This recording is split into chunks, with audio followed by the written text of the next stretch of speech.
Salut tout le monde, aujourd'hui on se retrouve pour une toute nouvelle vidéo sur ma chaîne YouTube. Aujourd'hui je vais vous présenter un petit tour d'élevage comme ça pour faire un petit débrief de la fin d'année dernière et du début de celle-là. Donc on va faire un petit tour de partout, on va aller voir les canards, les poules, les faisans, les pigeons, on va faire un petit tour de tout l'élevage, les jeunes, les futurs reproducteurs, tout ce que je vais faire pour 2023. Donc là je suis en compagnie d'un petit coq de soie, blanc reproducteur, donc ça fait maintenant 4 ans qu'il est en reproduction ici. Avec les poules, je suis dans le parquet des soies. Donc on verra tous les animaux de près dans la vidéo, donc vraiment voilà c'est une belle vidéo je pense que j'ai fait. Donc d'autres vidéos arriveront juste après, donc ça sera sur les projets repro 2023 du coup en poule, après 2023 en canard, et les projets, comment je veux dire, d'agrandissement, de nouveaux parcs, tout ça. Donc voilà, moi je vous laisse sur la petite vidéo qui suit, et je vous souhaite un bon visionnage. Donc ici on passe à la partie de l'élevage des canards qui est la plus grosse, donc sur la grande mare, tandis que les autres ils ont juste un petit bassin. Donc ici les deux petits cygnes noirs qui sont nés cette année à l'élevage.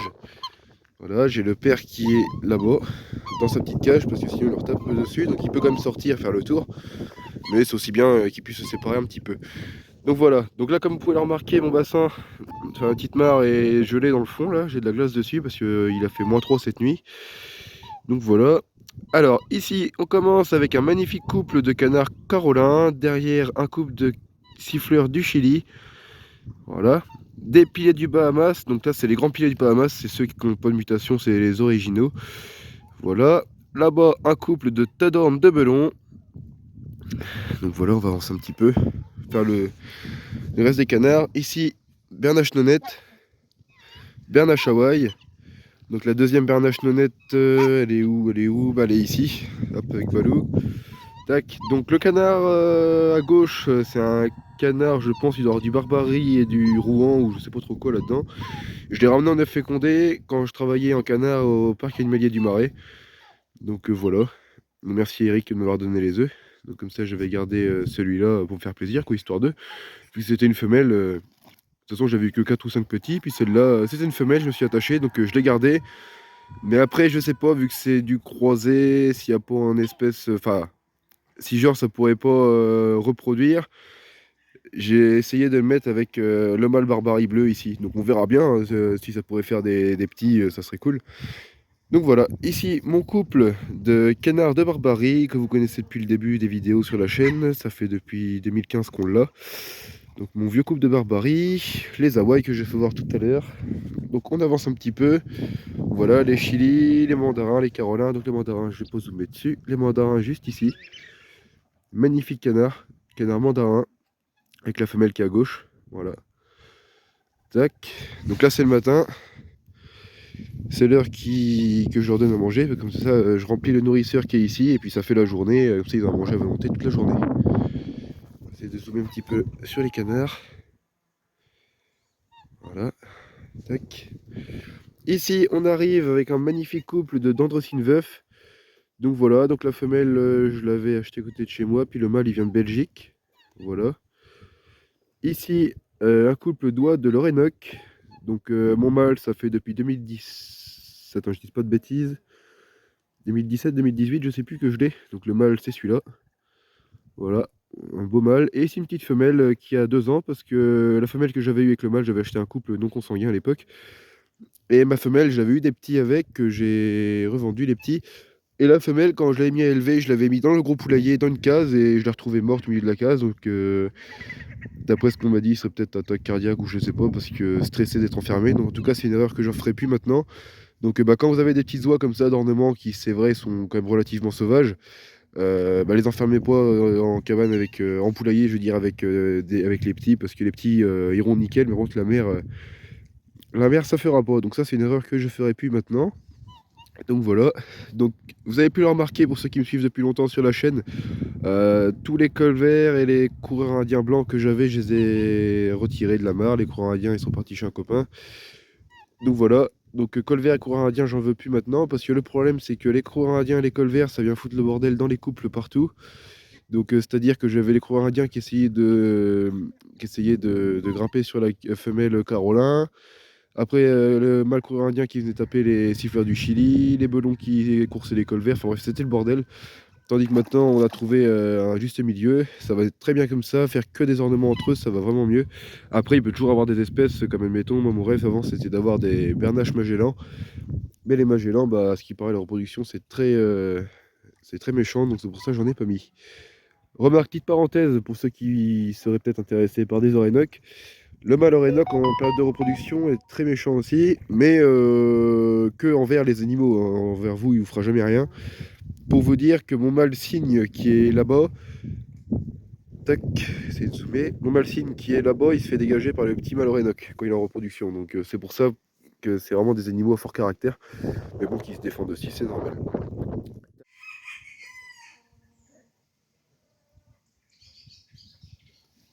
Donc voilà, donc ici on se retrouve avec mes canards d'ornement, donc dans le petit parc où il y a le petit bassin. Du coup ici j'ai plusieurs espèces différentes on va dire. Donc tout à gauche on commence avec les sarcelles d'hiver, juste ici. Voilà, j'ai un peu de mal à les filmer. Hop. Juste ici un mâle pilet des Bahamas bleu, donc c'est une mutation en pilet des Bahamas. Devant, ici, c'est la femelle sarcelle de Puna et le mâle est tout derrière là-bas, sarcelle Puna. Ici devant, on a sarcelle à collier, sa femelle est là-bas, juste derrière ici. Femelle sarcelle à collier. Ici, un couple de Bahamas, donc de pilets des Bahamas, comme l'autre, argenté, voilà. Ici, mon petit couple de sarcelles de Lézan, qui vont très bien d'ailleurs. Et dans le fond, un couple de sarcelles d'été, voilà. Un beau couple de sarcelles d'été. Donc voilà pour ici, le petit parc à canards.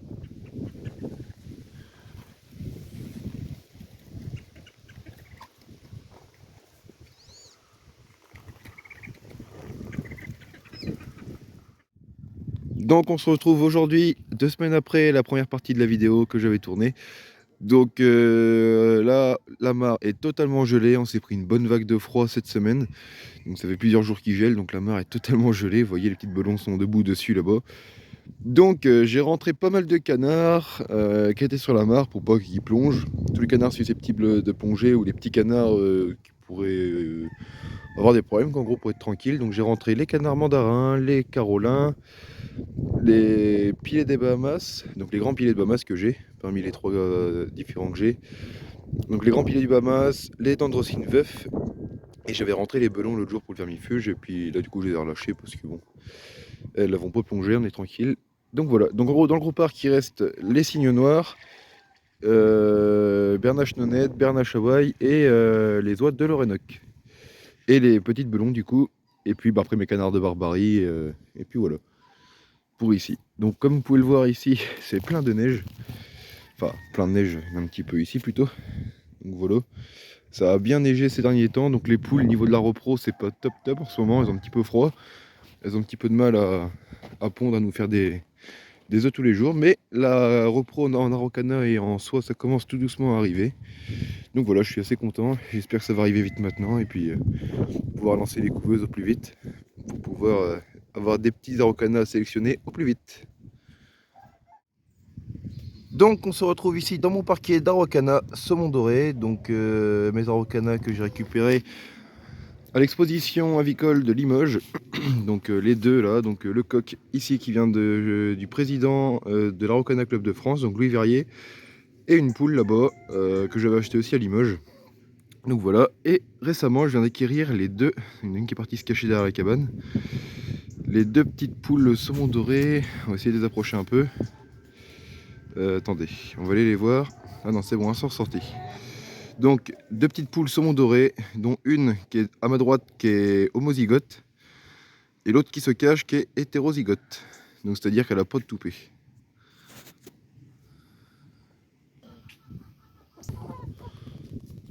Donc voilà, elles sont là. Elles sont un petit peu speed, elles viennent d'arriver, c'est normal. Donc voilà, celle de droite homozygote, celle de gauche hétérozygote. Donc tout le monde dit qu'à la reproduction, les hétérozygotes sur hétérozygotes, ça marche beaucoup mieux au niveau fécondité. Donc c'est ce qu'on va voir cette année. Parce que là, l'année dernière, j'ai fait homozygote sur homozygote et ça avait déjà très très bien marché, je trouvais. Donc là, on va essayer hétéro sur homo.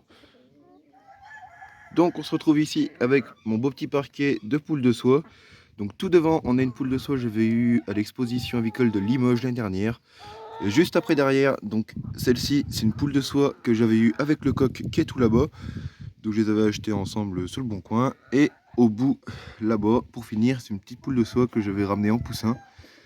Donc voilà, je vais ramener en poussin qui est du coup pas née ici mais qui a été élevée ici depuis qu'elle a un jour.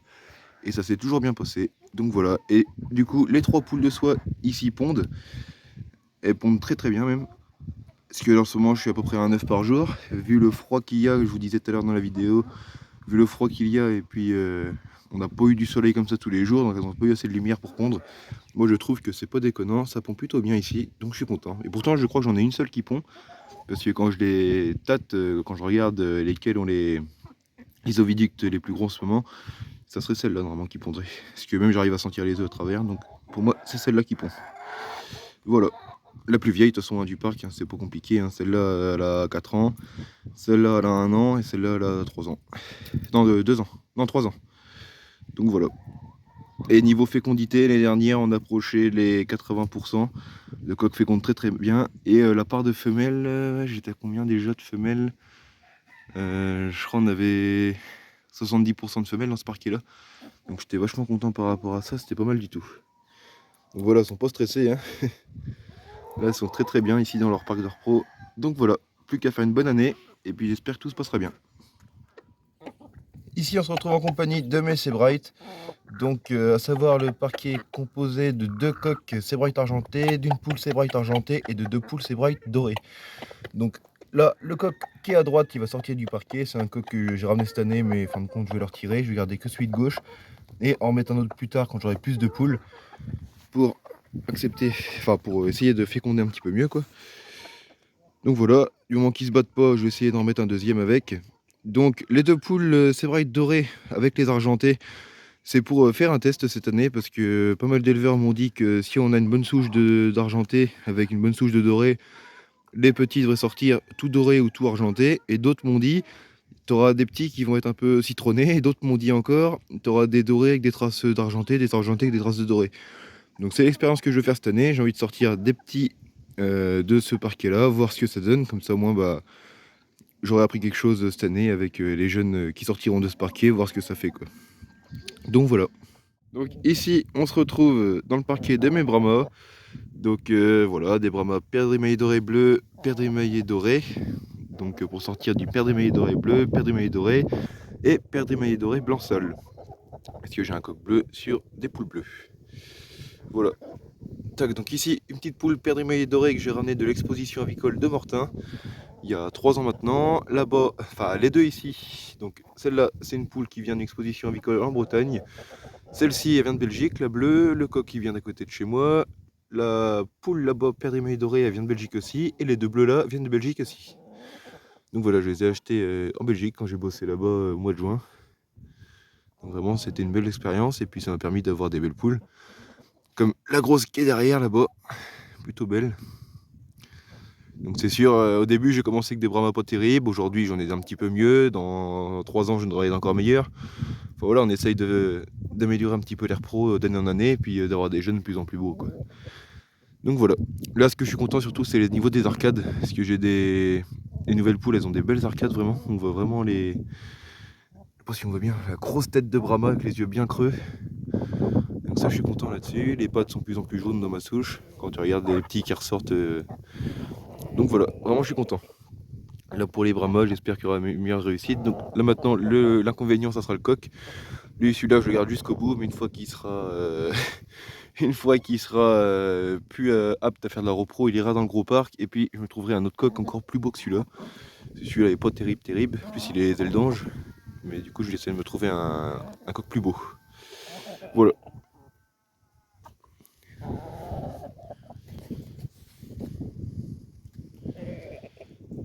Et ce qui est bien sur la race Brahma, c'est qu'on peut apprivoiser les Brahmas facilement, parce que vraiment c'est une race qui est très douce, très calme et qui s'apprivoise hyper facilement.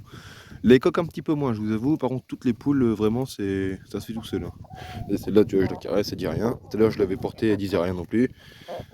Tandis qu'à d'autres poules, mettons, tu ferais ça de la Java, partir en courant directement. Donc, c'est pour ça. C'est le côté que j'aime bien des Brahmas, qu'on peut passer du temps avec elles et bah, vraiment, elles sont. Donc ici, on vient d'arriver dans la volière. Donc la volière, les animaux de la volière, ça a changé. Donc j'ai plus de Java noir. J'ai arrêté la Java noire du coup. Et l'année prochaine, on va repartir sur de la viande d'Otnen.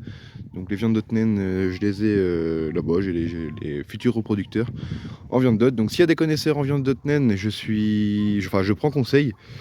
Je suis là pour prendre des conseils sur les croisements de couleurs qu'on peut faire en viande d'hôte parce que j'aurais aimé mettre un coq doré liseré blanc avec une poule doré liseré blanc, poule doré liseré bleu et doré liseré noir. Donc on m'a dit que ça se faisait, donc je ne sais pas du tout. C'est pour ça, ça sera encore une fois une année de test parce qu'en viande d'hôte naine, j'y connais absolument rien du tout. C'est pour essayer. Donc est-ce que ça se fait ou pas? Si vous y connaissez, dites-le moi en commentaire ou sur Instagram par message privé. Donc voilà, donc ici il me reste que les pigeons, donc mon couple de Bouvreuil Repro que j'ai depuis le début qui est tout derrière. Attendez, je vais zoomer un petit peu. Donc mon couple pro Bouvreuil Archangel, ici des croisés de ferme que je vais récupérer, et puis du pigeon texan. Donc voilà, donc les pigeons j'en fais plus beaucoup par rapport à avant, là c'est juste histoire d'en avoir 2-3 comme ça. Et j'ai toujours mon faisan doré qui est dans le pigeonnier, il vient de rentrer. Donc voilà. Donc là cette année, ce qu'il faut que je fasse, enfin même avant cette année, il faut voir que je m'y mette rapidement, c'est que je raménage dans la cabane des faisans, donc je raménage la partie du bas pour les poules, que je refasse un beau petit truc comme il y avait avant, pour que les poules puissent faire leur repro là-dedans, puis qu'elles soient en liberté dans le parc, quoi, en gros. Donc voilà, ici pour la volière, donc ce sera les reproducteurs qu'on va aller voir juste après. Donc on se retrouve ici chez les poules hollandaises, futur repro, les petites Padoue, chamoisées repro, donc je les ai tous ramenés en œuf fécondé, tout est né ici. Donc voilà, on va faire de la repro l'année prochaine. Là-bas derrière, deux petites poules chabot. Ici, une petite poule Java qui était née chez moi l'année dernière.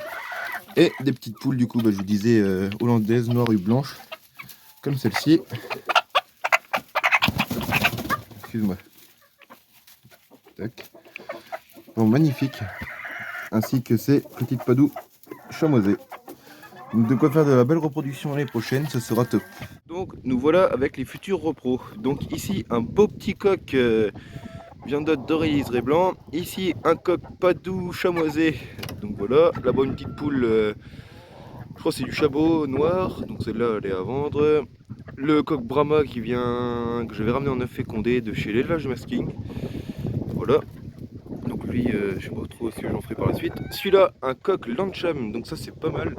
C'est des coqs qui chantent hyper longtemps, donc c'est magnifique. Et il y a une vidéo disponible sur YouTube, c'est pas moi qui l'ai fait, hein, c'est quelqu'un d'autre.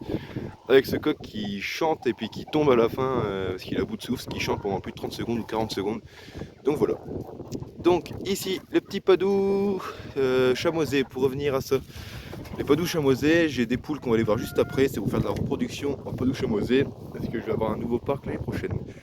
Donc voilà pour là. Ici, un petit coq sébraille qui est né chez moi l'année dernière. Voilà, petit coq sébraille argenté. Donc derrière la petite poule doré liseré blanc que je vous disais tout à l'heure, qui est en train de se sauver, avec la poule doré liseré bleu que je disais aussi. Hop. Un petit coq araucana homozygote, ce qu'ils ont mon étoupé, qui est né chez moi cette année. Tac. Hop, donc à gauche doré liseré blanc, viande d'Otnen. Ici l'araucana, c'est un petit peu sauvage cela. Et ici, pour finir, la petite viande d'hôte doré liseré bleu, qui est en train de se sauver à l'autre bout de là-bas. On va essayer d'aller voir. Tac. Hop. Les petites viandes d'hôte, j'adore cette race-là. J'ai eu un coup de cœur depuis l'été dernier, parce que j'ai travaillé en Belgique dans un élevage professionnel d'ornement. Et le patron en avait pas mal. Donc j'ai vraiment kiffé cette race, je trouvais ça magnifique. Donc voilà, c'est pour ça que je me mets à en faire en reproduction cette année. Viande d'hôte naine, vraiment ça pète, hein, elles sont belles. Là, oh c'est un petit peu sauvage, tant pis.